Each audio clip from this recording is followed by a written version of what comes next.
দুইটা দরজা রাসূলের মসজিদে নববীর বাম পাশে হুজরা শরীফে নবীজির রওজা মোবারক, এটাই হুজরা শরীফ। একটা দরজার নাম বাবে জিব্রাইল আর একটা দরজার নাম বাবুন নেসা।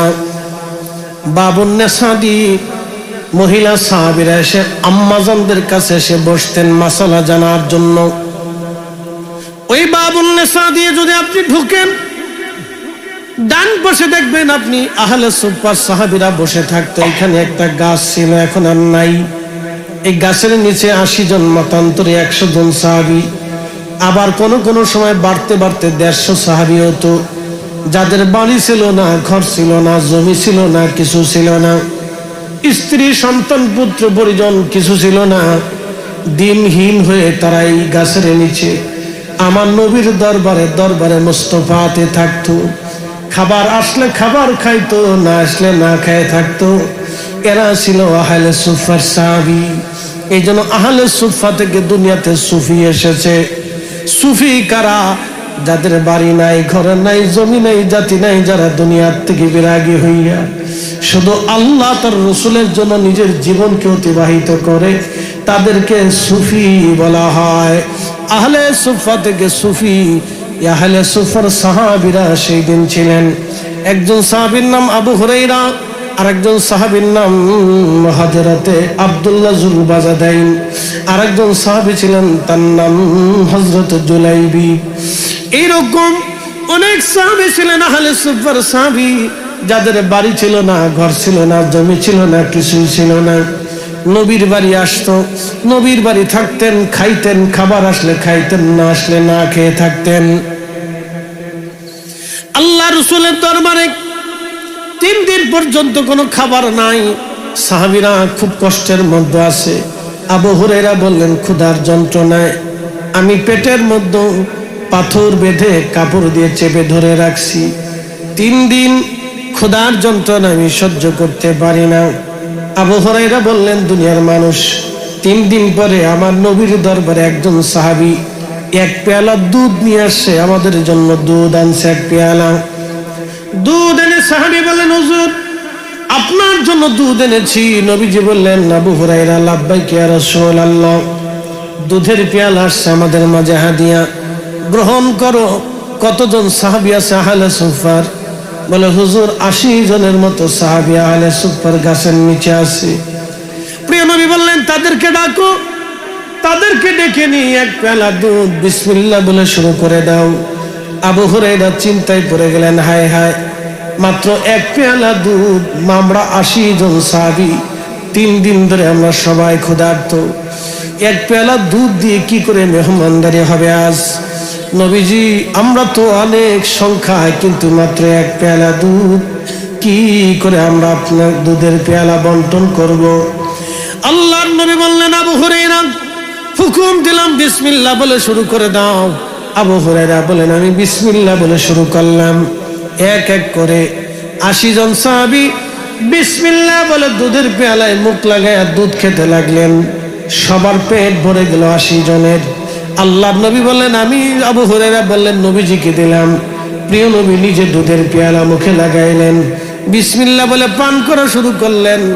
শেষ করে দিয়ে বলেন, আবু হুরায়রা, দুধের পেয়ালায় দুধ যা আছে সব তোমার। আবু হুরায়রা বললেন, 80 জন সাহাবী পান করার পরে আমি আবু হুরায়রা বিসমিল্লাহ বলে শুরু করলাম। দুধের পেয়ালায় মুখ লাগাইয়া খেতে খেতে আমার পেট ভরে গেল। খাওয়া শেষ হয়ে গেল আমার। দুধের পেয়ালায় চোখ লাগায় দেখি যে পরিমাণে দুধ ছিল সে পরিমাণে আছে, একটু কমেও নাই, বাড়েও না।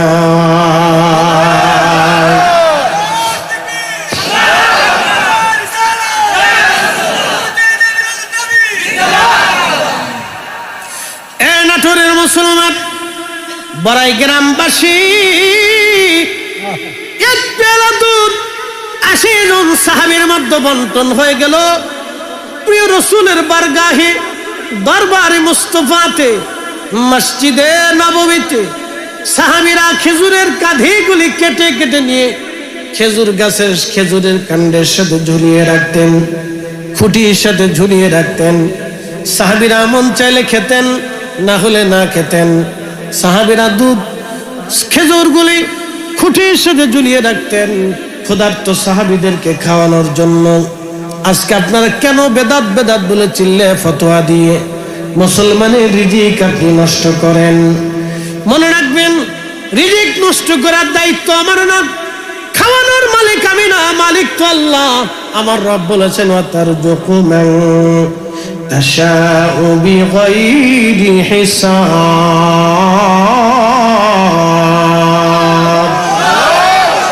আমি যাকে খুশি তাকে অগণিত রিজিকের মালিক বানিয়ে দেই। মহাসমুদ্রের ভিতরে নীল তিমি, একটা তিমি প্রত্যেক দিন 110 মণ খাবার খায়। একটা তিমি প্রত্যেক দিন 110 মণ খাবার খায়। বলেন তো, মহাসাগরে শুধু তিমি মাছ না, কোটি কোটি কোটি কোটি মাছ আল্লাহ সৃষ্টি করেছেন। হাজার হাজার প্রজাতির মাছ আল্লাহ বানিয়েছেন। সবার খাবারের ফয়সালা কি জাতিসংঘ করে না, আল্লাহ করে। আল্লাহ যদি কুকুরকে খাওয়াইতে পারে, সমস্ত প্রাণী কুলের খাবার আল্লাহ ব্যবস্থা করলেন। সৃষ্টির ভিতরে এমন কোন প্রাণী নাই যার খাবারের ফয়সালা আল্লাহ না করে। তাহলে আপনি কেন বান্দারে খাওয়াইতে পারবেন না? মাহফিলে তাবারক রান্না করবে বন্ধু, আল্লাহর বান্দারা খায়, মেহমান খায়। মনে রাখবেন, মেহমানের যে রিজিক ওটা মেহমানের জন্য আল্লাহ নিজে বরাদ্দ করে দেয়। আল্লাহ নিজে বরাদ্দ করে দেয়, কিন্তু আপনাকে দিয়া আল্লাহ খাওয়ায়। কথা কন না কেন? আচ্ছা বলেন তো, কুকুরের ব্যাংক কি অ্যাকাউন্ট আছে? আছে। বিড়ালের আছে, হাঁস মুরগির আছে, গরু ছাগলের আছে। তো এত গরু খাওয়ায় কারা? মানুষে খাওয়ায়, কিন্তু ব্যবস্থা কার হাতে? না না, জোরে বলেন, আরো জোরে বলেন। এত কুকুরের খাবার কে ব্যবস্থা করে? আল্লাহ। কিন্তু মানুষ দিয়ে ব্যবস্থা করায়। কথা কন না কেন? কোটি কোটি বিড়াল সারা পৃথিবীতে আছে, এই বিড়ালের খাবার আল্লাহ ফয়সালা করে, কিন্তু আল্লাহ মানুষ দিয়ে খাওয়ায়। মারহাবা বলবেন না? আপনার বাড়ির বিড়ালকে যদি খাবার দেন, তাহলে আপনি ইহসান করলেন একটা সৃষ্টির সাথে। আর যদি খাবার না দিয়ে তাকে মেরে ফেলে দেন, মনে রাখবেন সহিহ বুখারীর ভাষায়, আপনাকে জান্নাতে নেওয়ার মতো কোনো বেটার জন্ম হয় নাই। ঠিক আছে না? কোন বেটার জন্ম হয় না আপনাকে জান্নাতে নেবে, কারণ অন্যায় ভাবে রশি বেঁধে একটা বিড়ালকে আপনি মেরে ফেলে দিয়েছেন। ও বিড়াল আপনি সৃষ্টি করেন নাই, আল্লাহ নিজে সৃষ্টি করেছে। কিয়ামতের ময়দানে ওই বিড়াল আল্লাহর দরবারে মামলা করে বলবে, রব তুমি সৃষ্টি করেছিলা, আমি তোমার মাখলুক ছিলাম, আল্লাহ তোমার বান্দা আমাকে হত্যা করেছে অন্যায় ভাবে, রব ফয়সালা আমাকে দিতেই হবে। আজকে কি উপায় হবে সেই দিন? অন্যায় ভাবে একটা কুকুর মারতে পারবেন না, অন্যায় ভাবে একটা কুকুর আপনি মারতে পারবেন না, একটা বিড়াল মারতে পারবেন না। কি আশ্চর্য! আল্লাহর কোরআনে, রাসূলের সুন্নতে অন্যায় ভাবে একটা কুকুর বিড়াল মারার জন্য আল্লাহ নিষেধ করে দিলেন। অথচ আমরা মানব জাতি নিজেরা মারামারি করে মানুষ খুন করি। তার মানে বোঝা গেল আমরা এখনো মানুষ হতে পারি নাই। কথা কন না কেন? মানুষ হইয়া ভবেতে আসিয়া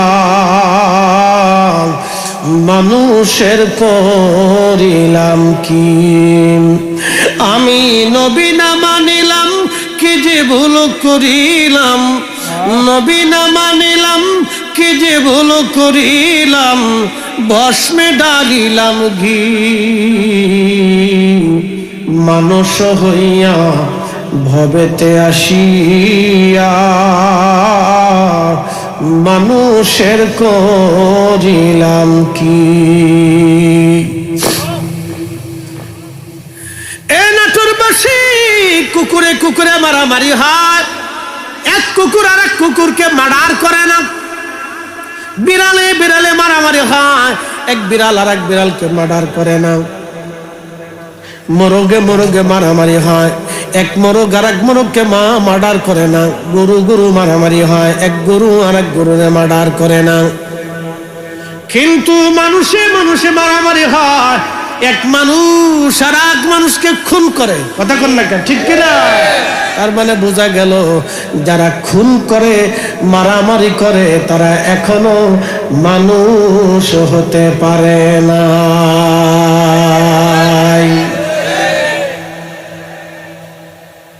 মান কাতালা নাফসান বিগাইরি নাফসিন, এই কোরআনে আমার রব বললেন মান কাতালা নাফসান বিগাইরি নাফসিন আও ফাসাদিন ফিল আরদি ফাকান্নামা কাতালান নাস জামিয়া। তোমরা একজন নিরপরাধ মানুষকে যদি হত্যা করে ফেলো, সে হিন্দু হোক, বৌদ্ধ হোক, খ্রিস্টান হোক, মাজুসি হোক, শিখ হোক, তুমি অন্যায় কারণে তাকে হত্যা করলাম। ও আমার বান্দা, তুমি শোনো, নিরপরাধ মানুষ একজন মানুষকে হত্যা করলে, একজন নিরপরাধ মানুষকে মেরে ফেললে, তুমি জানো ফাকান্নামা কাতালান নাস জামিয়া, তামাম দুনিয়ার মানুষ জাতি তুমি হত্যা করলাম। এবার আপনি বুঝেন তো, নিরপরাধ একজন মানুষকে যদি আপনি মেরে ফেলে দেন, আল্লাহর কোরআন আল্লাহ বলতেছেন কাতালান নাস জামিয়া, তামাম দুনিয়ার মানুষ মেরে ফেললে যে অপরাধ হবে, একজন নিরপরাধ মানুষকে মেরে ফেললে সে অপরাধ হবে। আর একজন নিরপরাধ মানুষকে যদি আপনি হত্যা করেন, আপনাকে জান্নাতে নেওয়ার মতো কোনো বেটার জন্ম হয় নাই। আল্লাহর দ্বীন কত চমৎকার, আল্লাহর আইন কত চমৎকার, রাসূলের জিন্দেগি কত চমৎকার। এই নবী তখন এসেছিলেন, এই নবী ভূখণ্ডে আল্লাহ তখনই তাকে পাঠিয়েছিলেন। কখন? যদি কোনোদিন হেরেমে যান, ইব্রাহিম খলিল রাস্তা দিয়ে আপনি হেঁটে আসবেন, বাম পাশে একটা পাহাড় পাবেন, জাবালে ওমর। এখন আর সেই পাহাড়টা নয়, কেটে হোটেল বানানো হয়েছে। জাবালে ওমরের পাশ দিয়ে যদি আপনি হেঁটে আসেন, ডান পাশে হারাম শরীফ, ডান পাশে হারাম, বাম দিক দিয়ে একটা রাস্তা চলে গেছে, মাঝখানে একটা পরিত্যক্ত জায়গা পাবেন। এই পরিত্যক্ত জায়গাটা হচ্ছে সেই নিকৃষ্ট জায়গা যেখানে নিরাপরাধ ছোট ছোট কন্যাদেরকে জীবন্ত আরবেরা কবর দিত। বুঝেন কোন জমানা? নিজের মেয়েকে জীবন্ত কবর দিল, কোনো সালিশ হলো না, দরবার হলো না, বিচার হলো না, পুলিশে ধরে নিয়ে গেল না। জীবন্ত একটা মেয়ে কুরবান জবাই হত্যা করা হলো, জীবন্ত একটা মেয়েকে মাটির নিচে পুঁতে ফেলা হলো। একজন বাবা জীবন্ত কন্যা সন্তানকে কবর দিয়ে দিল, কোনো বিচার নাই, সালিশ নাই, দরবার নাই। আল্লাহ সেই জমানায় তার নবীকে দুনিয়াতে পাঠাইলেন। এত বড় নিয়ামত আল্লাহ দুনিয়াতে আমাদের মাঝে পাঠাইছেন। নবীর আগমনে আমি খুশি হব না তো শয়তান খুশি হবে নাকি? আমাকেই খুশি হতে হবে, কারণ আমি তার উম্মত। কথা বলেন ঠিক না বেঠে? আমাকেই খুশি হতে হবে, আমি তার উম্মত। আমি খুশি হব না তো খুশি হবে কে? আমি খুশি হব না তো খ্রিস্টান খুশি হবে, আমি খুশি হব না তো মাজুসি খুশি হবে, আমি খুশি হব না তো বৌদ্ধ খুশি হবে। আমি তো খুশি হব, কারণ আমি তার উম্মত, আমি তার অনুসারী। তিনি আসার কারণে আমরা অন্ধকার থেকে আলো দেখেছি, আমরা জাহান্নাম থেকে মুক্তি পেয়েছি, আলোর দিশা পেয়েছি।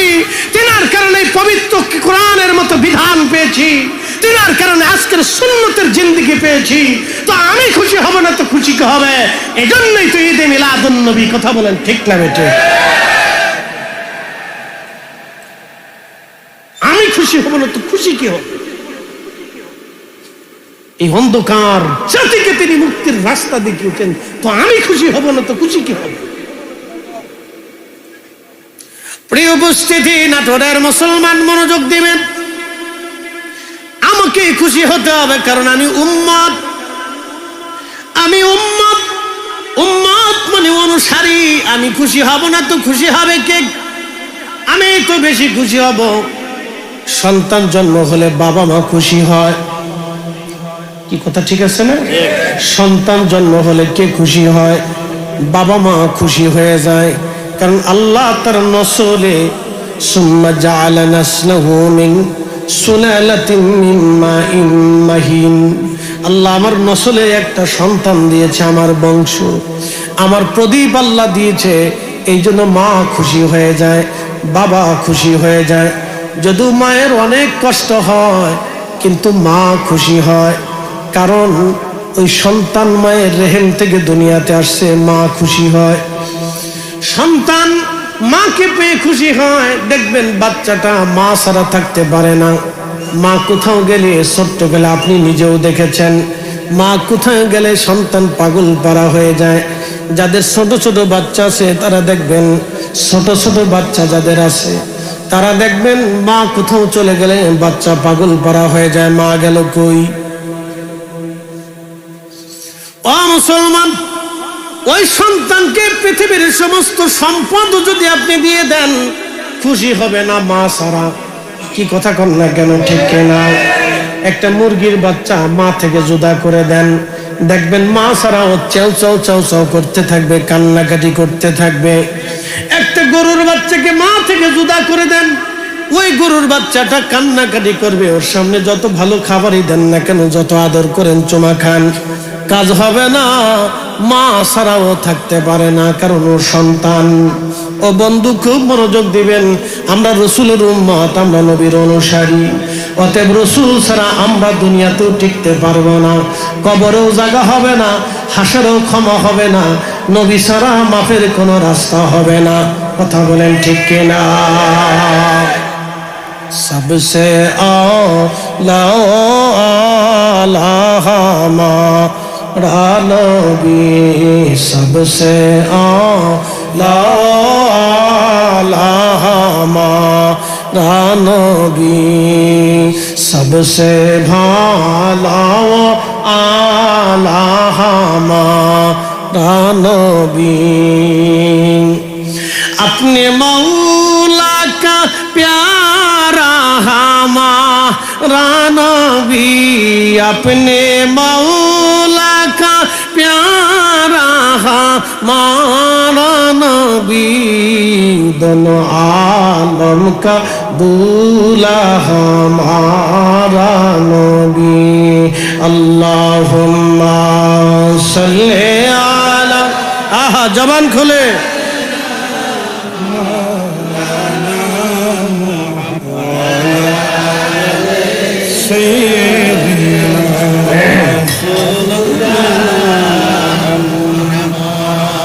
বুঝতে কি কোনো অসুবিধা?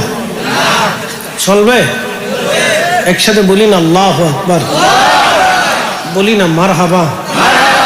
চলুক না ইনশাল্লাহ কিছু সময়, তো বেশি লম্বা দিতে পারবো না, খুব মনোযোগ দিয়ে কথাগুলি শুনবেন। মাহফিলটা খুব গুরুত্বপূর্ণ একটা প্রোগ্রাম, অনেক দামি মাহফিল। বন্ধু খুব মনোযোগ দিবেন। কেন দামি হলো বুঝাই। কেন মাহফিল দামি, কেন মহামূল্যবান আপনাকে বুঝাই। এই যে আমার সামনে যে মহাগ্রন্থ পবিত্র কোরআনুল কারীম দেখেন, এই মহাগ্রন্থ কোরআন কিন্তু উহুদ পাহাড়ে নাজিল হয় নাই। আল্লাহ বলেন লাউ আনজালনা হাদাল কুরআনা আলা জাবালিন লারাআইতাহু খাশিআন মুতাসাদ্দিআন মিন খাশিয়াতিল্লাহ।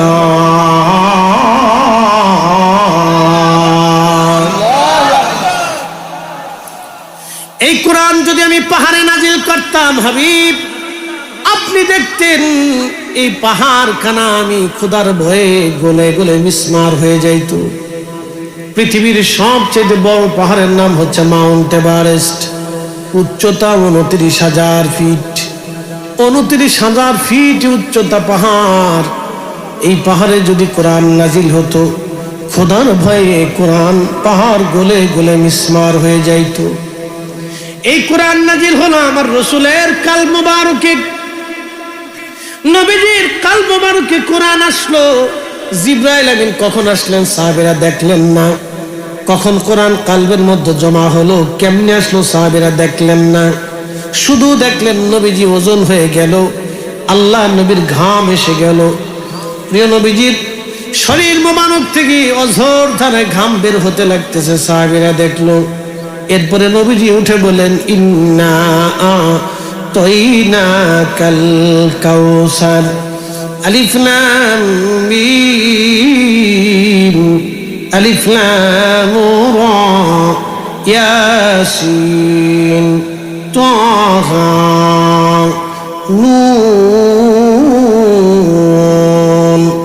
যালিকাল কিতাব লা রাইবা ফীহি হুদাল লিল মুত্তাকিন। এইভাবে কোরআন নবীজি সাহাবীদেরকে শোনাইলেন। সাহাবীরা কিন্তু আল্লাহ দেখে নাই, জিবরাইল দেখে নাই, মিকাইল দেখে নাই, ইসরাফিল দেখে নাই। সাহাবীরা জান্নাতও দেখে নাই, জাহান্নামও দেখে নাই।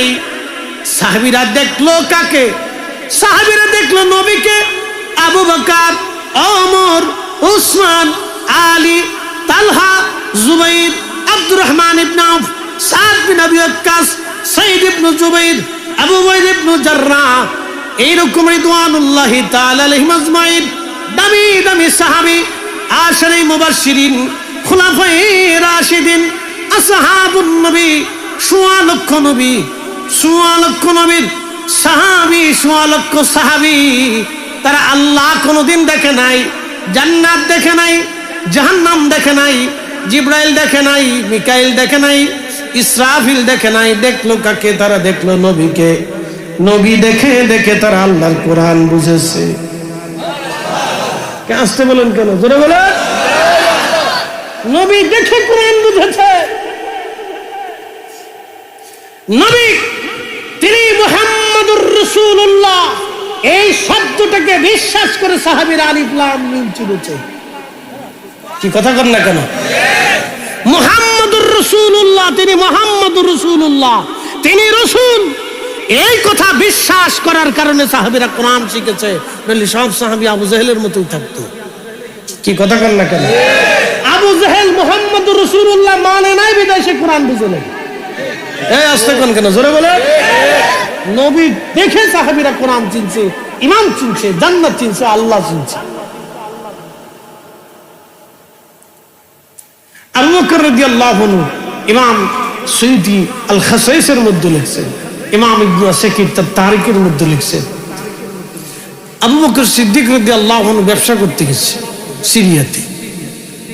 তো ব্যবসা করতে যাওয়ার পরে ঘুমাই রয়েছে, স্বপ্ন দেখে আকাশের একটা চাঁদ এবং নক্ষত্র হযরত আবু বকর রাদিয়াল্লাহু আনহু কোলের মধ্যে আসছে। মারহাবা কইবেন না? মারহাবা। স্বপ্ন দেখার পরে আবু বকর চিন্তিত, এত সুন্দর স্বপ্ন জীবনে কোনোদিন দেখি নাই। চাঁদ আর সূর্য কোলের মধ্যে কেন আসলো গো?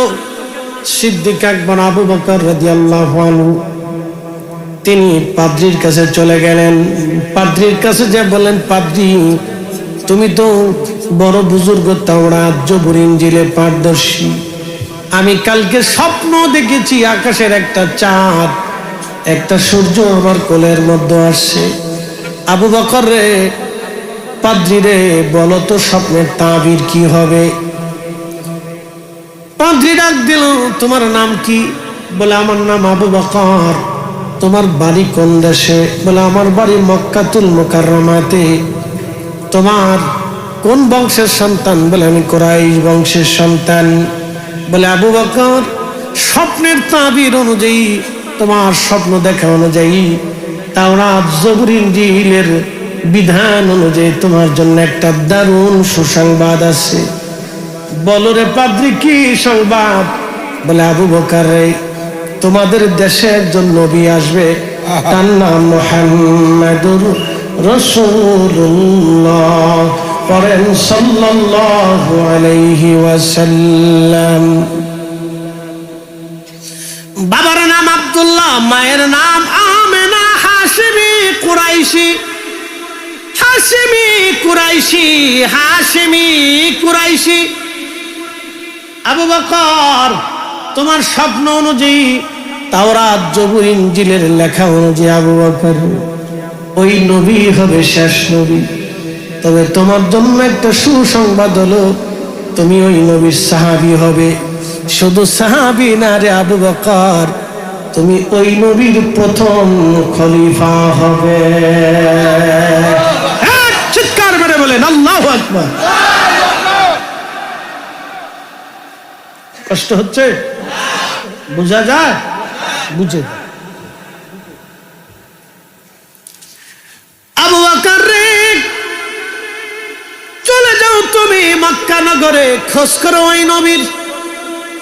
হযরত আবু বকর বললেন, আমি বিষয়টা গোপন রাখলাম, কারোর কাছে প্রকাশ করি নাই, কারণ বিষয়টা প্রকাশ করা যাবে না। কিছুদিন পরে দেখি আমারই সাথী, আমি যার সাথে বড় হয়েছি, হযরত আবু বকর নবীজির মাত্র 2 বছরের বয়সের বড় ছিলেন। হযরত আবু বকর বললেন, দেখলাম আমাদের ভিতরে আমাদের মুহাম্মদুর রাসূলুল্লাহ সাল্লাল্লাহু আলাইহি ওয়াসাল্লাম কোরআনের দাওয়াত দিতেছে, ঈমানের দাওয়াত দিচ্ছে। ঠিক তখনই আমি হাঁটতে হাঁটতে আমার রসুলের দরবারে চলে গেলাম, বাড়িতে সালাম দিলাম। নবী আমার মুস্কি মুস্কি আসে, আবু বকর তুমি আসছো? বলে, হ্যাঁ হুজুর আমি আসছি। নবীজি আপনি তো নবী, তাহলে আপনি আমার একটা মুজেজা দেখান। এই আমার দিকে তাকান। আবু বকর বলতেছে, হুজুর আপনি আমার একটা মুজেজা দেখান। নবীজি বলেন, আবু বকর রে, তুমি আমার মুজেজা কি দেখতে চাও? তুমি যে স্বপ্ন দেখেছো আকাশের চাঁদ আর সূর্য তোমার কোলে আসছে, সকালবেলা এক পাদ্রীর কাছে তুমি ব্যাখ্যা চাইতে গেছো, তাওরাত জবির আর ইনজিল দিয়া পাদ্রী তোমার ব্যাখ্যা দিয়ে বলে দিয়েছে তুমি আমার সাহাবী হবা, প্রথম খলিফা হবা। আবু বকর, এরপরেও কি স্বপ্নের ব্যাখ্যার দরকার, মুজেজা জানার দরকার আছে? আবু বকর বলেন, হুজুর আর মুজেজা দেখা লাগবে না, আপনি আমার পড়ায় দেন মধুর কালেমা লা ইলাহা ইল্লাল্লাহু মুহাম্মাদুর রাসূলুল্লাহ সাল্লাল্লাহু আলাইহি ওয়াসাল্লাম। একবার জোরে বলা যাবে কি মারহাবা? আবু বকর নবী চিনেছে, আল্লাহ চিনেছে নবী দিয়া। কি কথা কর না কেন? আল্লাহ চিনছে কাকে দিয়ে? রসুল দিয়ে। সব সাহাবী আল্লাহ চিনেছে রসুল দিয়ে, তারা আগে আল্লাহ বুঝে নাই, রসুলকে দেখে আল্লাহ বুঝছে। নবীর সোহবতে থাইকে তারা আল্লাহ চিনছে, এই বিধান বুঝছে সোহবতে বসে।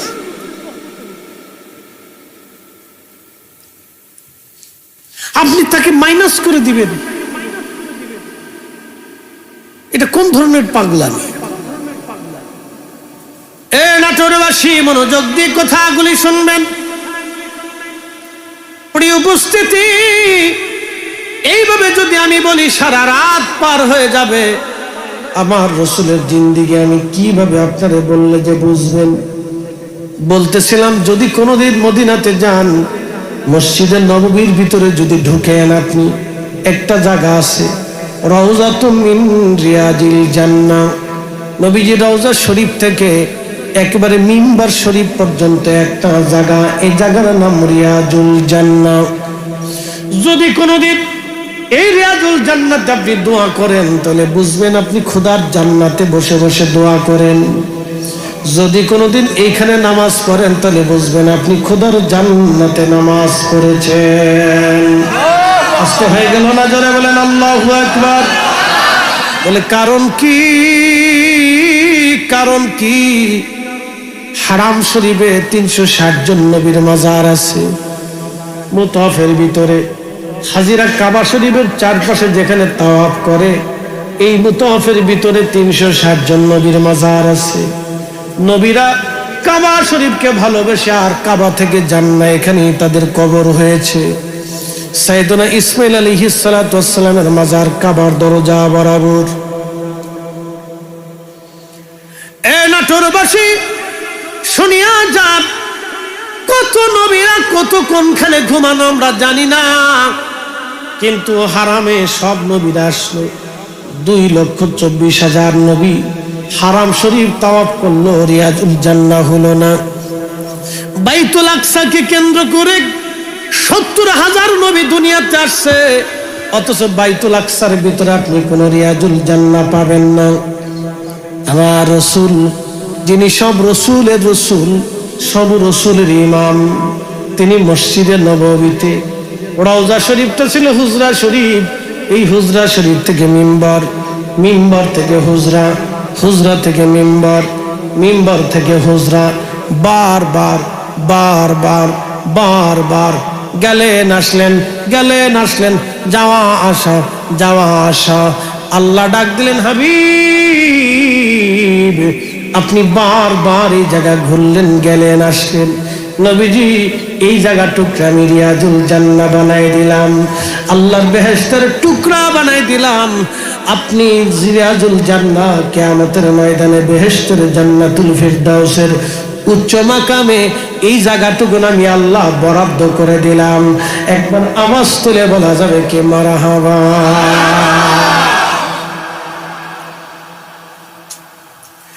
নাটোরবাসী কি করে বুঝাবো রিয়াজুল জান্নাহ প্রথম মিম্বর, আর একটা মিম্বর আছে আবু বকরের মিম্বর। প্রথম নবীজির যে মিম্বর শরীফ, যেই মেহরাব, যেই মেহরাবে নবীজি নামাজ পড়তেন, ওই মিম্বর শরীফের নিচে যদি কোনোদিন যান তো ভালো করে লক্ষ্য করবেন আর খুব মহব্বতের নজর দিয়ে তাকাবেন। হে মিম্বর, তোমার উপরে আমার নবীজি দাঁড়াইতেন। হে মিম্বর, তোমার নিচে একটা কাষ্ঠখণ্ড আল্লাহর নবী দাফন করে রাখছে, এই কাঠের নাম উস্তুনে হান্নানা। এই কাঠের নাম উস্তুনে হান্নানা। এই কাঠের উপরে হেলান দিয়ে নবীজি খুতবা দিতেন। সাহাবীরা বলেন, ইয়া রাসূলুল্লাহ আপনি যদি বলেন নতুন মিম্বর আপনার জন্য বানাই নিয়ে আসি। নবীজি একটা মরা কাঠের সঙ্গে আপনি হেলান দেন, কষ্ট হয়। নবীজি বললেন সাহাবীরা নিয়ে আসো। নতুন মিম্বরে নিয়ে আসা হলো। পরের জুমাতেই মিম্বরে নবীজি দাঁড়িয়ে গেলেন, খুতবা শুরু হলো। শত শত সাহাবী মসজিদে নববীতে বসা, কোথার থেকে কান্নার আওয়াজ আসে না, কিন্তু নবীজির পিছন দিক থেকে কান্নার আওয়াজ আসে। ডুকরিয়ে ডুকরিয়ে মানুষ কান্না করলে যেমন আওয়াজ হয় ওইভাবে কান্নার আওয়াজ আসে। সাহাবীরা একজন আর একজনের চেহারার দিকে তাকায়, দেখে রে কেউ তো কান্না করে না গো, কিন্তু নবীজির পিছন দিক থেকে কান্নার আওয়াজ আসে। কিসে কান্না করে? নবীজি খুতবা ছেড়ে দিলেন, বন্ধ করলেন, তাকায় দেখলেন গো পিছনে যে মরা কাঠ এতদিন দাঁড়ায় ছিল, খেজুর গাছের কাঠ, এই কাঠটা জিন্দা হয়ে ডুকরিয়ে ডুকরিয়ে মানুষের মতো কান্না করতেছে। একবার ধরে বলা যাবে আল্লাহু আকবার। না না, হাত উঁচা করে বলেন আল্লাহু আকবার। চিৎকার করে বলেন না ইয়া রাসূলুল্লাহ। আহা, ইশকে রাসূল, ইশকে রাসূল, ইশকে রাসূল, ইশকে রাসূল, ইশকে রাসূলের নিদর্শন। আপনি যদি মসজিদে নববীতে রিয়াজুল জান্নাতে একবার যেতে পারবেন, দ্বিতীয়বার কোন হাজিরার যাওয়ার এখন আর সুযোগ নাই।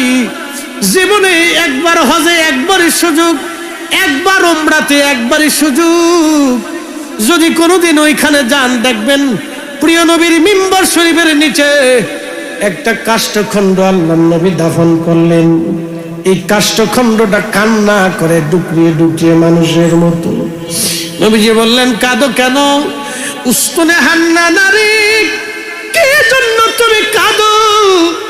উস্তুনে হান্নানা ডাক দিল, নবীজি কাঁদি, বিরহ বেদনা সহ্য করতে না পেরে কাঁদি, বিরহ বেদনা সহ্য করতে না পেরে কাঁদি। আমি জানি প্রেমে পাগল সে তো মদিনাম, প্রেমানলে পুড়ে মরি, ওগো প্রেমানলে পুড়ে মরি, ওহে রব্বানা। আমি জানি প্রেমে পাগল সে তো মদিনা, আমি জানি প্রেমে পাগল সে তো মদিনা। উস্তুনে হান্নানা কাঁদে। নবীজি বললেন, কাঁদো কেন? হুজুর বিরহ বেদনা সহ্য করতে না পারে কাঁদি। নবীজি বললেন, এরে উস্তুনে হান্নানা, তোমার আবার কিসের বিরহ বেদনা বলো? উস্তুনে হান্নানা বলো, তোমার আবার কিসের বিরহ বেদনা? বলে, হুজুর আমি জানি আপনি নতুন মিম্বর এনেছেন, নতুন মিম্বরে আপনি দাঁড়াবেন। আমি উস্তুনে হান্নানার সাথে হেলান দিয়ে খুতবা দিয়েছেন, এতদিন আমার সাথে হেলান দিয়েছেন, বুঝেছি ইয়া রাসূলুল্লাহ আর কোনদিন আপনি আমার সাথে হেলান দিবেন না। নবী গো, বিরহ বেদনায় আমি কান্না করি, আমি আর কোনদিন রাসূলের সোহবত পাবো না, এটি আমার দুর্ভাগ্য। উস্তুনে হান্নানাকে নবী বললেন, এরে উস্তুনে হান্নানা, কান্না কি বন্ধ হবে না? বলে, হা হুজুর হবে। কি করলে কান্না বন্ধ হবে বলো? উস্তুনে হান্নানা বলে, ইয়া রাসূলুল্লাহ ওয়াদা করেন, দয়া করে আপনি বলে দিয়ে দেন, কিয়ামতের ময়দানে আপনি আমাকে সারা জান্নাতে যাবেন না। না না, জোরে বলেন আল্লাহু আকবার। ইয়া রাসূলুল্লাহ, ইয়া হাবিবাল্লাহ, ইয়া রাসূলুল্লাহ, ইয়া হাবিবাল্লাহ। আমার মতো নিদান কালে থাকি নবীজি আমার শিয়রে, করিব চুম্বন কদম ধরিয়া, ইয়া রাসূলুল্লাহ, ইয়া হাবিবাল্লাহ, ইয়া রাসূলুল্লাহ, ইয়া হাবিবাল্লাহ। উস্তুনে হান্নানাকে নবী বললেন, সাহাবীরা তোমরা শোনো, আমার মিম্বর শরীফের নিচে তোমরা মাটি খনন করো। আল্লাহু আকবার। আমার মিম্বরের নিচে তোমরা মাটি খনন করো। আমি নবীজি হাসরের ময়দানে উঠবো, আমার মিম্বরের নিচ থেকে আমার উস্তুনে হান্নানাকে আমি হাতে করে নিয়ে, আমি নবী হাতে করে ওকে নিয়ে জান্নাতে চলে যাব। আর জোরে বলেন না আল্লাহু আকবার।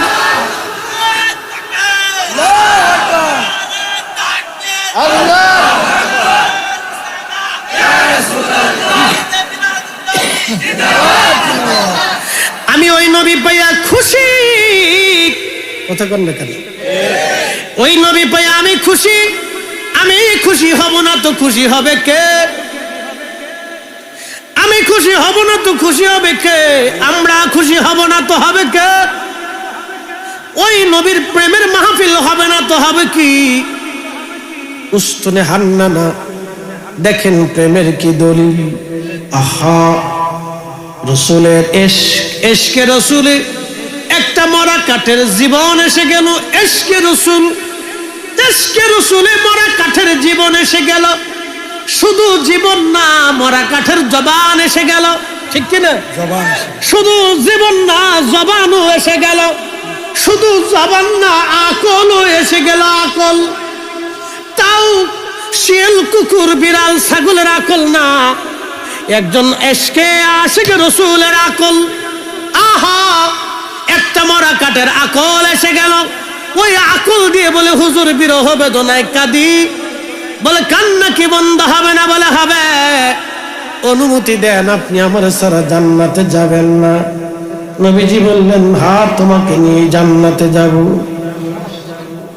জোরে বলা যাবে না মারহাবা? হ্যাঁ, এটার নাম ইশকে রাসূল।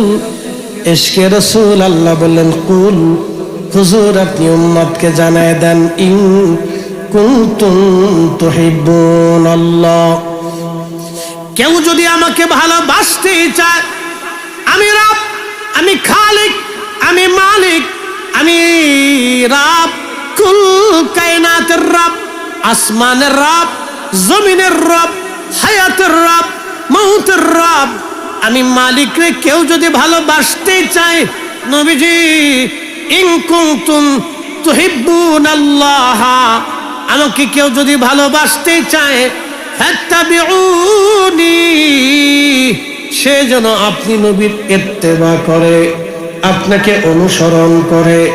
আপনি যেই পথে তার হবে সেই পথ, আপনার যেই মত তার হবে সেই মত। আরো জোরে বলেন, জোরে জোরে জোরে জোরে।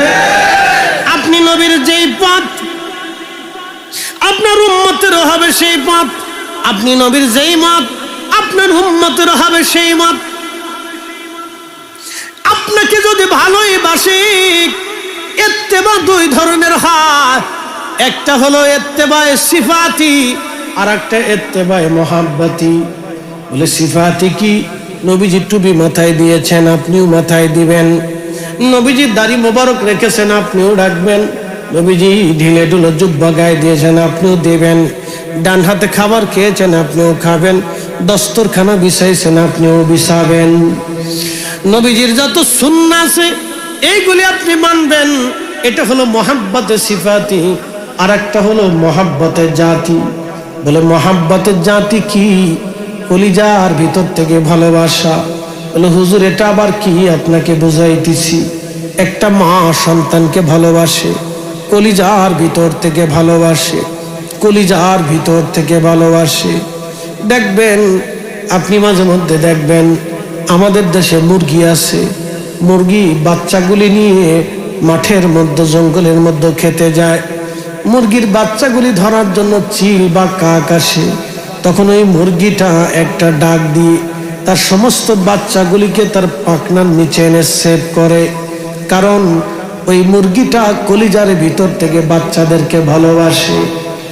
আপনি একটা গরুর বাচ্চা হয়েছে, আপনার বাড়ির গাভী, এই গাভীর বাচ্চাটাকে আপনি কোলে করে সারা আপনার এই বনগ্রাম দিয়ে যদি আপনি হাঁটেন, অথবা আপনার এই এলাকা দিয়ে যদি দাড়িকুশি এলাকা দিয়ে যদি আপনি হাঁটেন, দাড়িকুশি পার হয়ে যদি আপনি ওই যে আপনার কি বলে জুনাইল পর্যন্ত চলে যান বা বড়গ্রাম পর্যন্ত চলে যান, আপনি যাবেন, আপনার গাভীর রশি ছেড়ে দিবেন, গাভীটা আপনার পিছে পিছে যাবে। গাভী কিন্তু আপনার মায়ায় যাবে না।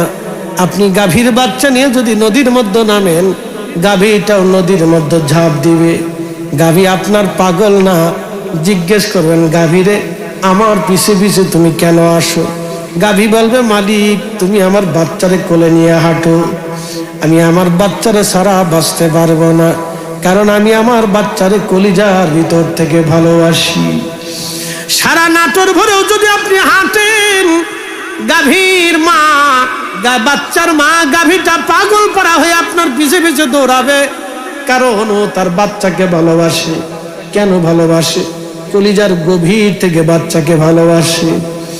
মুসলমান, কলিজার গভীর থেকে নবীকে ভালোবাসার নাম মুহাব্বতের জাতি। এই ভালোবেসে হযরত ওয়াসিল কারনী দাঁত ভেঙে ফেলেছে।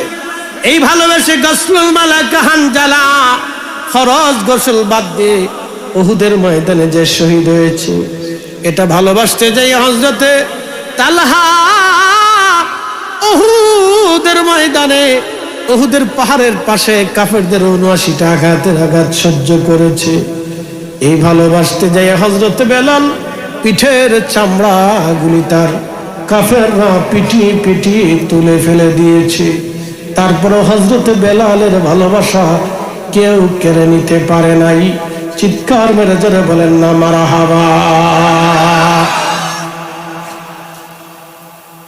নাটোরবাসী মনোযোগের সাথে শুনবেন, মুহাব্বতের জাতি, কলিজার ভিতর থেকে রাসূলকে ভালোবাসা। ফাত্তাবিউনি, যদি ভালোবাসো, ইউহিব্বুকুমুল্লাহ, আল্লাহ তোমাকে ভালোবাসবে। একসাথে বলবেন না মারহাবা। কে ভালোবাসবে? ভালোবাসার বিনিময়ে ভালোবাসা, ইহসানের বিনিময়ে ইহসান, খাবারের বিনিময়ে খাবার, নেকের বিনিময়ে জান্নাত। একসাথে করেন না মারহাবা। নেকের বিনিময় কি? জান্নাত। নেকের বিনিময় জান্নাত, নেকের বিনিময়ে জান্নাত, আমলের বিনিময়ে ক্ষমা, প্রার্থনার বিনিময়ে ক্ষমা। আপনি ক্ষমা চাবেন, ক্ষমা পাবেন, চাবেন না, পাবেন না। হিসাব সহজ, চাবেন না, পাবেন না। কষ্ট হচ্ছে আপনাদের? বেশি রাত হয়ে গেল না? আমি বেশি লম্বা করব না, ভয় নেই। হ্যাঁ, আমি জানি সারা রাত্র করলেও শেষ হবে না, সারা রাত্র করলেও শেষ হবে না, সোয়া ঘন্টা বরাবর একসাথে বলবেন আল্লাহু আকবার। আমি জানি সারা রাত্র করলেও শেষ হবে না, মজা লাগবে, কারণ ওয়াজ তো মজা। রসুলের শানে আলোচনা শুনলে যাদের কলিজায় রসুলের মোহাব্বত আছে তাদের কাছে ভালো লাগে, কথা ঠিক কিনা? তাদের কাছে কি লাগে? ভালো লাগে। কেন? আপনি ভালো বাসেন। এখন যদি আমি এখানে বিএনপির দুর্নাম করি তো যারা বিএনপি করে তাদের কাছে খারাপ লাগবে। এখন আমি যদি জামাতের দুর্নাম করি তো জামাতকে যারা ভালোবাসে তাদের কাছে খারাপ লাগবে। এখানে যদি আমি সারসিনার দুর্নাম করি তো সারসিনাকে যারা ভালোবাসে তাদের কলিজায় আঘাত লাগবে। আমি কিন্তু তারে গালি দিইনি, গালি দিছি সারসিনারে। সারসিনারে গালি দেওয়ার কারণে তার অন্তরে আঘাত লাগছে। বলে কেন লাগছে? সে সারসিনাকে ভালোবাসে। এই যে ভালোবাসাটা, এটা ভাই দলিল দিয়ে হয় না, এটা দেখা যায় না। ইশকে রাসূল এরকম, কারো অন্তরে যদি আল্লাহ ঢেলে দেয়, আপনি হাজার দলিল দিবেন, পিটাবেন, মারবেন, কিন্তু ভালোবাসা অন্তর থেকে ফেলাইতে পারবেন না, কথা ঠিক কিনা? এটা আলাদা নিয়ামত, এটা আসে আল্লাহর পক্ষ থেকে, আসে, সবার নসিবে হয় না। হযরত বেলাল রে মারতে মারতে মারতে মারতে পিটাইতে পিটাইতে পিটাইতে পিটাইতে পিঠের চামড়া উঠিয়ে ফেললো। নবীজি হিজরত করে মদিনায় চলে আসলেন, হযরত বেলালও আসলো। যেহেতু জীবনী শুনতে চেয়েছেন এই জন্য মুক্তাসার বলে দিয়ে যাব, নতুবা এই ওয়াজ না করলে কমিটির ছেলেরা বলবে হুজুর ওয়াজ শুনতে চাইছিলাম, ওয়াজ করলেন না। এক জায়গায় ওয়াজ করি নাই বিদায়, পরে আমার কে হুজুর আপনারা হাদিয়াই দেব না আজকে। দোস্ত কি যে জ্বালা, জ্বালা আছে, জ্বালা মানে মারাত্মক জ্বালা। সে হাদিয়ে দিবে না, আমি হুজুর আনছি এই ওয়াজ শোনার জন্য। আমি সাপোর্ট থেকে রাত্রে হুজুরের ওয়াজ শুনি, হুজুরের আনছি এই ওয়াজ শোনার জন্য। এই ওয়াজ হুজুর করলো না কে? আমার কলিজার তৃষ্ণা নিবে নাই, হুজুর আমি হাদিয়াই দেবো না আজকে। কি জ্বালার জ্বালা! পাবলিকের বুঝাই পারে না যে একজন আলেম আসছে, তুমি তার সম্মান এ নাসুর বান্দা কেন আমি আজকে তার হাদিয়া দিব না, হুজুর আনছি, হুজুর ওয়াজ করলো না কে? তারপর সে মহাবিপদ, আমি কোন পাগলের পাল্লা পড়লো আজকে? এরকম কিছু পাগল আছে। এগুলি আসলে আমাদের মহাব্বতে নেই, আল্লাহ রসুলের মহাব্বত, কথা ঠিক কিনা? মানুষ আলেমদেরকে কেন সম্মান করে কোন তো? আপনারা আলাদা আমাদেরকে প্রায়োরিটি দেন, প্রাধান্য দেন, আলাদাভাবে আপনারা আমাদেরকে একটা প্রাধান্য দেন। রাস্তাঘাটে, বিমান বন্দরে, যেখানে মালয়েশিয়া ইমিগ্রেশন থেকে অনেক মানুষ ফিরাই দেয়। তা আমি দাঁড়াইলাম, আমি দাঁড়ানোর পরে সে বুঝতে পারছে যে সে একজন আলেম। আমি বললাম আমি ইসলামিক স্কলার্স অফ বাংলাদেশ। তা বলতেছে first time? Yes first time, প্রথম আসছি। আমি বললাম আই এম ইমাম অফ বাংলাদেশ। আমি এনওসি দেখানোর পরে সিল দিয়ে বললো ওকে থ্যাংকস, সালাম দিয়ে বললো আসসালামু আলাইকুম রহমতুল্লাহ, ওয়েলকাম টু মালয়েশিয়া। তো এই যে কিছু মানুষ মালয়েশিয়াতে আলেমদেরকে খুব সম্মান করে, ওরা বলে উস্তাদ, আমরা হুজুর বলি, মালয়ীরা বলে উস্তাদ। ওরা আলেমদেরকে যথেষ্ট প্রায়োরিটি দেয়, সম্মান দেয়। প্রত্যেক মসজিদের ইমামদেরকে সরকার বেতন দেয়। খালি বাংলাদেশেই খয়রাতি, এর কপালে কোনোদিন বেতন জুটলো না। পার্শ্ববর্তী দেশে ভারতে মমতা সরকার হিন্দু বেডি ইমামদেরকে বেতন দেয়, আর বাংলাদেশের এত মসজিদের ইমামদেরকে বেতন দেয় না। এত চোরে টাকা চুরি করে নিয়ে গেল, মসজিদের ইমামরা বেতন পেল না। কি কথা কন না কে? কত চোরে টাকা চুরি করে, আইলে চোর, যাইলে চোর, ফাইলে চোর, খাইলে চোর, চোরের কোনো শেষ নেই ভাই। বাংলাদেশে যে কত চোর আছে, বাপরে বাপ, খুব ডর করে। আল্লাহ তাদেরকে হেদায়েত করুক। ওরা টাকাগুলি নিয়ে তো ভাই খেতে পারবে না, কি কথা কর না কে? ঠিক আছে না ভাই? যারা রাষ্ট্রের অর্থ চুরি করে তারা খেতে পারে না। স্বাধীনতার পর থেকে আজকে পর্যন্ত এদেশের জন্য ভালো মানুষ পেলাম না আমরা ভাই, বড় দুঃখে আছি, কষ্টে আছি। বলে হুজুর ভালো মানুষ কেমনে পাইলেন না? কেমনে পাবো বলেন তো? এদেশের মানুষ রাস্তার কোনার দাঁড়াইয়া পায়খানা করে, হ্যাঁ, যেখানে সেখানে বাথরুম করে। লজ্জা করা উচিত। আপনি বাস স্ট্যান্ডে চলে যাবেন, বাস স্ট্যান্ডে যাবেন, বাথরুমের ভিতরে ঢুকবেন, পাবলিক টয়লেটে কি দুর্গন্ধ। অনেক পাম্পে যে ঢুকবেন, মাঝে মধ্যে আমি পাম্পে ওয়াশরুমে যাই, আর এই সর্বনাশ গন্ধ কারে করে, মনে হচ্ছে 36 বছরে এটা পরিষ্কার করে না, প্রচন্ড দুর্গন্ধ। আমি মালাক্কাতে গেছি সমুদ্রের পাড়ে, আপনাদের কাছে বাস্তবতা শোনাইতেছি। আল্লাহর একজন মহান ওলি, আপনারা নাম শুনলে চিনবেন, বড় পীর। নাম শুনছেন নি আপনারা? বড় পীরে চিনেননি? তার নাম মহিউদ্দিন আব্দুল কাদের জিলানী রহমতুল্লাহ আলাইহি। শুধু বড় পীর না, ওনার নসল শুনেন, ওনার নসল শুনেন, ভালো করে শুনবেন। উনি হাসানি হুসেইনি, হাসান হুসেইনি বুঝছেন, ইমাম হাসান হুসেইন রাদিয়াল্লাহু আনহুমার বংশধর, রক্ত। ওনার কলিজার টুকরা ছেলে হযরতে সুলতান আরিফিন ইসমাইল বগদাদি আল হাসানি হুসেইনের মাজার শরীফ হচ্ছে 15 বছর একটা সাগরের দ্বীপের ভিতরে। আমি এখানে জিয়ারত করতে যাইতেছি, তো যেখান থেকে উঠবো স্পিড বোটের ঘাটে বাথরুমে চিন্তা করলাম এখান থেকে বাথরুম সেরে অজু টুজু করে ক্লিয়ার হয়ে যায়। তো পেশাব করে পেশাবখানে ঢুকছি, পেশাব সেরে বেরোইছি, ওখান থেকে বাক্সের ভিতরে টাকা, রিঙ্গিত। তা আমি বললাম রিঙ্গিত, কিন্তু যিনি টাকা নিবে সে নাই, কিন্তু টাকা পড়ে আছে। আমি বললাম কি ব্যাপার, মালয়েশিয়ার বাথরুমের সামনে টাকা পড়ে আছে, চোরে নেয় না? না হুজুর, চোরে ধরে না। আমি বললাম তাহলে আমার বাংলাদেশে যদি হইতো তাহলে কি হইতো? ও চিন্তা করতে একটু মুইতেও যায়, লইও যায়। তাহলে এই দেশে ভালো মানুষ কেমনে পাবে না? কথা কর না কেন? আমরা জাতিগতভাবে এখনো অসুস্থ, জাতিগতভাবে অসুস্থ, এখনো নেগেটিভ চিন্তা ভাবনা আমাদের। বাংলাদেশের যত চার দোকান আছে, সব চার দোকানে যে দেখবেন ওখানে এমপি সাহেব বসে আছে, মন্ত্রী বসে আছে, অর্থমন্ত্রী, রাষ্ট্রপতি, প্রধানমন্ত্রী, প্রধান সেনাপতি, সাংবাদিক, সব ওই জায়গা না। রাষ্ট্রবিজ্ঞানী, বিজ্ঞানী ওখানে বসে আছে, বড় বড় ডাক্তার বসে রয়েছে। উনি ওই ডাক্তার বেশি সুবিধা করে না, উনি ওইভাবে চিকিৎসা করা হয় নাই ওনার। চার দোকানে বসে দেশ চালাইতেছে, কত বড় গিয়ে দিন, বাপরে বাপ। আর ওখানে বিরাট বড় মুফতি সব ওইখানে বসে রয়েছে, বিরাট ফতোয়া মারতেছে, ফতোয়া, বাপরে বাপ, ডেলিভারি চলতেছে ফতোয়া। শয়তান ওই কোনার বয়ে বয়ে চিন্তা করে, বাপরে বাপ, ওরা আমার সাথে বড় সিটার। হ্যাঁ, মেড ইন বাংলাদেশ, ডর করে মাঝে মাঝে দেশ। এই জন্য আমরা কবে চেঞ্জ হবে আমাদের আমরা জানি। এটা একবারে গোড়ার থেকে শিক্ষা ব্যবস্থা চেঞ্জ করতে হবে, ক্লাস 1 থেকে শিক্ষা ব্যবস্থা চেঞ্জ করতে হবে, বাস্তবমুখী শিক্ষা ব্যবস্থায় আনতে হবে, প্র্যাকটিক্যাল শিক্ষা ব্যবস্থার ভিতরে আনতে হবে, আইনে তারপরে শিখাইতে। আর এখন আর কি শিক্ষা ব্যবস্থা হবে গুরাটি, যে এমনি পাড়াপাড়ি চারাচারি চলতেছে, কবে ঠিক হবে জানি না। তা আমরা দোয়া করি যাতে তাড়াতাড়ি ঠিক হয়, বলে না আমিন। আমরা একটু শান্তি পাই যাতে, আল্লাহ কবুল করুক, জোরে বলে না আমিন।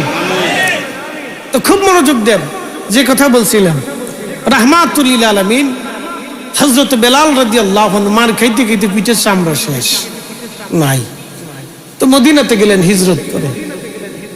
মদিনাতুল মুনাওয়ারা যাওয়ার পরে দীর্ঘদিন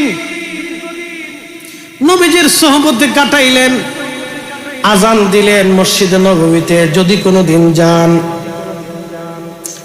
কোনোদিন মসজিদে নববীতে যান, হযরত আবু বকর রাদিয়াল্লাহু আনহুর যে মিম্বার আছে, এই মিম্বার বরাবর পিছনের দিকে একটা ছোট্ট এইরকম আপনার একটা ছাদ দেখবেন। মসজিদে নববীর ভিতরে আর একটা ছাদ, এরকম একটা ছাদ দেখবেন, এই স্টেজের মতো বরাবর হবে, টাইল দিয়ে সুন্দর করে পাথর করে বানানো।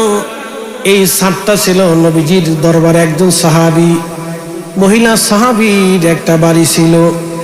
এই বাড়ির ছাদের উপরে দাঁড়াইয়া মুয়াজ্জিন রাসূল হযরত বেলাল আজান দিতেন। একবার জোরে বলা যাবে কি মারহাবা?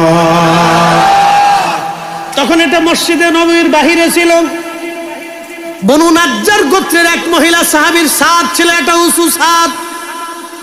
এই উঁচু ছাদের উপরে দাঁড়াইয়া মুয়াজ্জিন রাসূল হযরত বেলাল আজান দিতেন। আজও পর্যন্ত সেই ছাদ সংরক্ষণ করে রাখা হয়েছে। ওই ছাদের উপরে দাঁড়ায় এখনো মুয়াজ্জিন আজান দেয়। মসজিদে নববীর মুয়াজ্জিনরা ওইখানে দাঁড়ায় এখনো আজান দেয়। দেখবেন আজানের সময় যদি আশেপাশে থাকেন লক্ষ্য করে দেখবেন ওইখানে দাঁড়ায় মুয়াজ্জিন আজান দিচ্ছে। সুন্নতে বেলালি, সুন্নতে বেলাল, হযরত বেলাল যেখানে দাঁড়ায় আজান দিয়েছিলেন নবীর মুয়াজ্জিন কিয়ামত পর্যন্ত ওইখানে দাঁড়ায় আজান দিবে। একসাথে বলবেন না মারহাবা? আমার বাস্তব দেখা তথ্য আপনাদেরকে দিয়ে গেলাম। আজ শুধু ওয়াজ করে যাই নাই, একবারে বাস্তব মসজিদে নববী আপনাকে আজকে ঘোরায় ঘোরায় দেখাইলাম। সারা মদিনা যদি আমাকে ঘোরায় ঘুরে আজকে ওয়াজ শোনান তো সারা রাত চলে যাবে। কোন জায়গা কি আছে আমি এখানে বসে বসে আপনাদের সামনে ওয়াজ করে করে করে করে শোনাবো, দেখাবো অমুক জায়গা ওই জায়গায় অমুকটা আছে। বন্ধু খুব মনোযোগ দিয়ে শুনবেন। হযরতে বেলাল আজান দিতে লাগলেন। প্রেম আসলো এত পরিমাণে, নবী বিহনে বেলালের বাঁচার আর কোনো সম্ভাবনা নাই। কিন্তু খোদার আইন, চলে যেতে হবে সব নবীকে আল্লাহর দরবারে। ডাক এসে গেল আমার নবীর, ডাকে সাড়া দিলেন। অনেক লম্বা ওয়াজ, সারা মদিনায় কান্নার রোল পড়ে গেল। বেলাল পাগল পারা হয়ে গেলেন। নবী নাই, কোন সাহাবী এটা মানতেই পারতেছেন না। হযরত বেলাল বিমর্ষ হলেন। আজান দেওয়া বন্ধ করে দিলেন, আজান দেওয়া বন্ধ করে দিলেন। হযরত বেলাল আজান বন্ধ। হায় হায়, হযরত বেলাল বলে দিলেন আমি আর কখনো আজান দিতে পারবো না। তারিখের মধ্যে আসছে, তারিখের মধ্যে এসেছে নবীজির ইন্তেকালের পরে বেলাল আর কখনো আজান দেন নাই। আজান দিতে পারতেন না, তিনি সহ্য করতে পারতেন না। আবু বকর, ওমর, উসমান, আলী রিদওয়ানুল্লাহি তাআলা আজমাইন সাহাবীদেরকে বলে দিলেন, সাহাবীরা রে আমাকে জোর করবে না, আমি আর কখনো আজান দিতে পারবো না। কখনো আর আজান দেন নাই। তিনি চলে গেলেন। হযরতে বেলাল গাট্টি বুকসা বেঁধে আবু বকরের সামনে দাঁড়াইলেন। আবু বকর বিদায় দিয়ে দেন, আমি চলে যাব।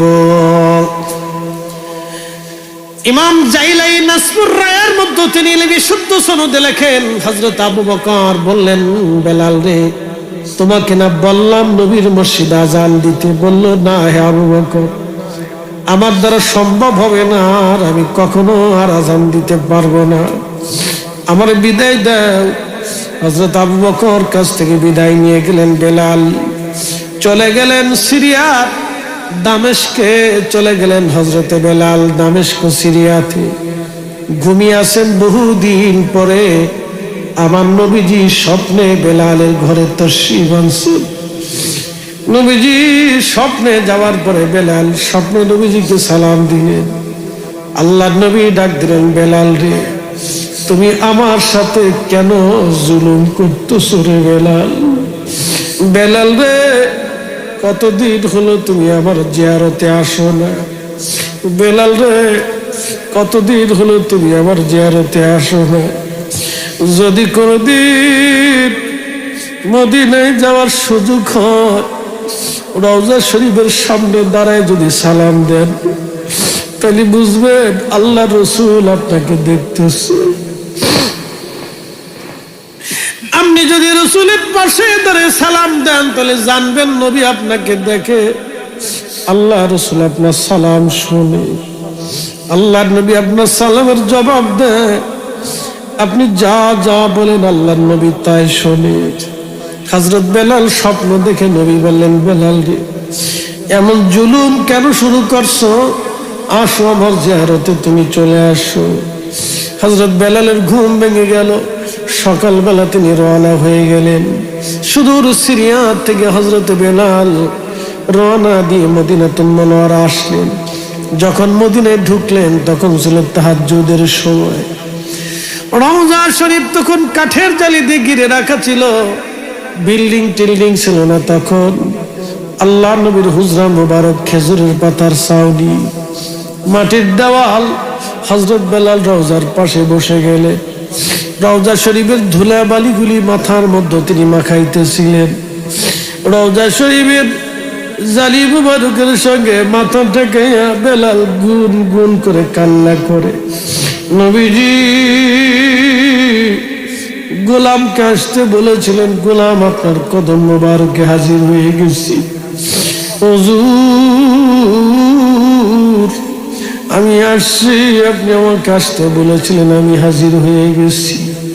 হযরতে বেলাল বসে বসে কান্না করতেছিলেন। নতুন মুয়াজ্জিন এসে দেখতেছে মুয়াজ্জিনে রাসূল হযরত বেলাল বসে বসে কান্না করে। নতুন মুয়াজ্জিন ডাক ডাকে, সাহাবীরা শুনছেন নবীর মুয়াজ্জিন বেলাল আমাদের মাঝে ফিরে আসছে। সারা মদিনা থেকে সাহাবীরা দৌড়ে দৌড়াইয়া মসজিদে নববীতে রওজা শরীফের পাশে দাঁড়ায় দেখে বেলাল কাঁদতেছে। আবু বকর কাঁদে, ওমর কাঁদে, উসমান কাঁদে, আলী কাঁদে। সাহাবীরা ডাক দেখে, বেলাল রে আজান দাও, কতদিন তোমার আজান শুনি না। নবীর মুয়াজ্জিন ডাক দেখে, সাহাবীরা রে নবীর ইন্তেকালের পরে আমি পণ করেছিলাম আমি আর কোনোদিন আজান দেব না। আমি কারে আজান শোনাবো? যিনি আজান শুনে নামাজ পড়াইতে আসবে তিনি তো আমাদের মাঝে নেই। যিনি আমার আজান শুনে আমার কাছে আর নামাজে দাঁড়াবে তিনি তো নেই। আমি কার জন্য আজান দিব গো বলো তোমরা? আমি আর আজান দিতে পারবো না, তোমরা আমাকে আজান দেওয়াইও না। সাহাবীরা বলল, দেখো হাসান আর হুসাইন দুইজন ছোট মানুষ, নবীর দৌলদুলাল আওলাদ, ওরা আসেনি। ওরা যদি বলে তাহলে বোন বলে বেলাল আজান দিবে। সাহাবীরা দৌড়ে চলে গেলেন মসজিদে নববীর বরাবর 7 নম্বর গেট, বাবু সালামের পাশে 7 নম্বর গেট। এইখান দিয়ে বরাবর যদি আপনি একটু হেঁটে হেঁটে যান, অদূরে দেখবেন একটা মসজিদ আছে, মসজিদে আলী। এটা মসজিদে আলী না, এটা ছিল হযরত ফাতেমাতুজ জাহরার বাড়ি। এই বাড়িতে হাসান হুসেনকে নিয়ে ফাতেমা থাকতেন, আলী থাকতেন। সাহাবীরা দৌড়ে চলে গেলেন, হাসান হুসেন রাদিয়াল্লাহু আনহুমাকে নিয়ে আসছেন। আনার পরে হাসান হুসেন দৌড়ায় আসছে। হযরত বেলাল রওজা শরীফে এত সময় বসে বসে কাঁদতেছিলেন, এখন উঠে আসলেন। ইমাম হাসান দেখতে নানার মতো দেখা যাইতো। আমার নবীজির চেহারা পেয়েছিলেন ইমাম হাসান হুসাইন। দুইজনকে দেখা হযরত বেলাল দৌড়ায় ইমাম হাসানকে জড়ায় ধরে বুকের মধ্যে মাথা ঠেকায় গুন গুন করে কান্না করতেছিল। দুই ভাইকে জড়িয়ে ধরে বেলাল কান্না করে। ইমাম তাকিউদ্দিন সুবকি ইয়াশিফাউ সাকামের মধ্যে তিনি লিখতেছেন, ঠিক তখনই ইমাম হাসান ডাক দেখো, নানার মুয়াজ্জিন কতদিন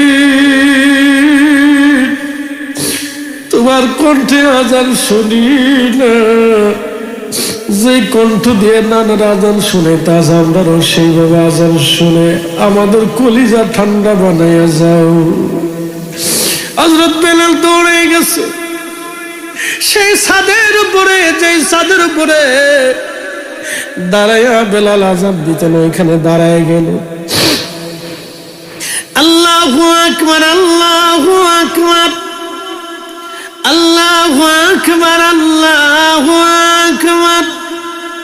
আজানের টান যখন দিছে রে, আজানের টান দেওয়ার সাথে সাথে মদিনার ঘর বাড়ি থেকে মহিলারা, বাচ্চারা, শিশুরা, বৃদ্ধরা বের হয়ে দৌড় মারছে। বেলাল আসছে, নবীর মুয়াজ্জিন আসছে। বেলালের আজানের কণ্ঠ শোনা যায় রে। আহা, সেই দিন হযরত বেলাল রাদিয়াল্লাহু আনহু আজানের আওয়াজ পেয়ে মদিনার সব সাহাবী ঘর থেকে বের হয়ে দৌড়ায় দৌড়ায় মসজিদ নববীতে আসে। সব সাহাবী কান্না করতেছিল। ইমাম সুবকি কিতাবের মধ্যে লেখে, এমন কোন ব্যক্তি নাই মদিনাতে না কান্না করেছিল। আহা, মদিনাতে কান্নার রোল পড়ে গেল। সাহাবীরা যেখানে সেখানে বসে বসে কান্না করতেছিল। শুধু একটা রব ছুটে গেল, সবার মুখে মুখে আওয়াজ এসে গেল, নবী বুঝি ফিরে আসছে রে, নবী বুঝি আমাদের মাঝে ফিরে আসছে। আজকে এতদিন পরে নবীর মুয়াজ্জিনের আযান শোনা যায়।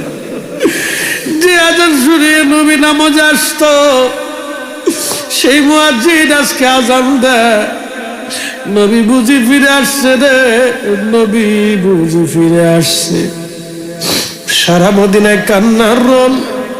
আশহাদু আন্না মুহাম্মাদুর রাসূলুল্লাহ বলে যখন টান দিছে, ইমাম সুবকি কিতাব শিফাউস সাকামের মধ্যে তিনি লেখে রে, মদিনার মাটি থর থর থর থর থর থর করে কেঁপে উঠছে। মুয়াজ্জিনে রাসূল আশিকে রাসূল বেলাল অজ্ঞান হয়ে জমিনের মধ্যে পড়ে গেছে, বেহুশ। মদিনার মাটি থর থর থর থর করে কেঁপে উঠছে। পৃথিবীর কারো আজানে কোনোদিন মাটি কাঁপে নাই, জমিন কাঁপে নাই। একজন মুয়াজ্জিন যার আজানে দুনিয়ার মাটি পর্যন্ত থরথর করে কেঁপেছিল, তিনি বেলাল। আশিকে রাসূলের ইশকের আজানে সেই দিন মদিনার মাটি পর্যন্ত থরথর করে কেঁপেছিল। হযরত বেলালের হুঁশ ফিরে আসছে, রওজা শরীফের পাশে দাঁড়ায় বেলাল কাঁদে, বলে হুজুর আমি মদিনায় থাকবো না, বিরহ বেদনা আমার আর সহ্য হয় না গো, আমি চলে যাব। হুজুর আপনি আসতে বলেছিলেন, গোলাম আপনার কদম মোবারকে হাজির হয়েছি। নবীজি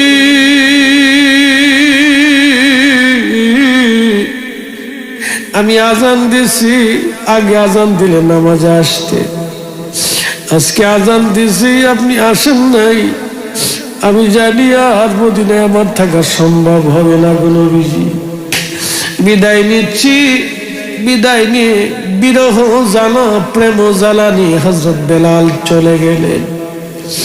আর কোনদিন তিনি মদিনায় আর ফিরে আসেন নাই। ওই বিরহ বেদনা নিয়ে আশিক রাসূল সিরিয়াতে ইন্তেকাল করলেন, সেখানেই তিনার মাজার। আহা, এই জন্য ইশকে রাসূল আলাদা এক নিয়ামত, দলিল দিয়ে ইশকে রাসূল হয় না গো বাবাজি। ইশকে রাসূল আল্লাহ যারে কবুল করে তার কলবের মধ্যে আল্লাহ ঢেলে দেয়। আল্লাহ আমাদেরকে কবুল করে নেন, জোরে বলেন আমিন। আল্লাহুম্মা সাল্লি আলা মাওলানা মুহাম্মদ ওয়া আলা আলি সাইয়্যিদিনা।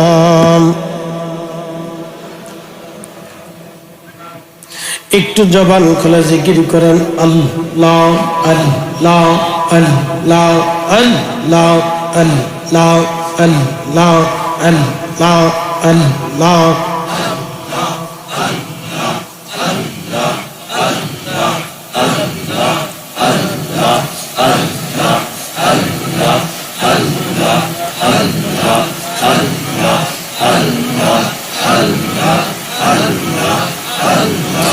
মানুষ বাহানাইছে গো আল্লাহ, মানুষ বাহানাইছে গো আল্লাহ, প্রেমের কারণে প্রেমের ডোরে বান্ধরে মদিনার শহরে। আল্লাহ আল্লাহ আল্লাহ আল্লাহ। হাবিবকে পাঠাইছে গো আল্লাহ, হাবিবকে পাঠাইছে গো আল্লাহ, প্রেমের কারণে প্রেমের ডোরে বান্ধরে মদিনার শহরে। আল্লাহ আল্লাহ আল্লাহ।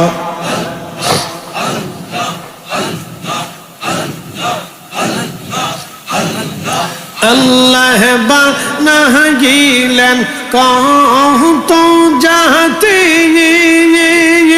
হইল না তার প্রেম প্রীতি,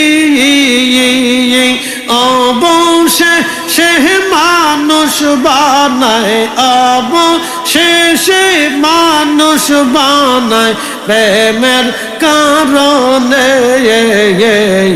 প্রেমের ডোরে বন্দরে মদিনার শহরে আল্লাহ আল্লাহ আল্লাহ আল্লাহ জবান খুলে আওয়াজ তুলে হাবিবকে পাঠাইছে গো আল্লাহ হাবিবকে পাঠাইছে গো আল্লাহ প্রেমের কারণে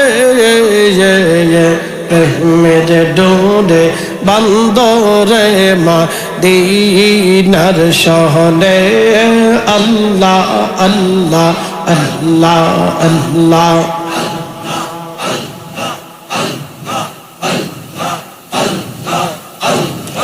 আল্লাহ বানাইলেন আসমান জমিন আর বানাইছেন রাত রোবার দিন হাবিবকে পাঠাইলেন গো আল্লাহ মানুষ বানাইছেন গো আল্লাহ প্রেমের কারণে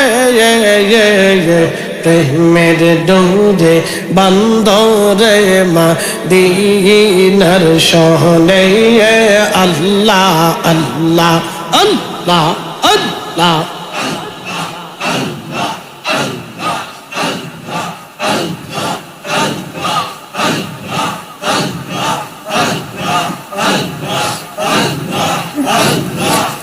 বগসৌবা হওয়ান কে পারে বুঝিতে তোমার শান আল্লাহ আল্লাহ জিন্দা কে মারিতে পারো জিন্দা কে মারিতে পারো মহরার পারো দিতে জান তুমি মহরার পারো দিতে জান কে পারে জিতে তোমার শান আল্লাহ আল্লাহ আল্লাহ আল্লাহ আল্লাহ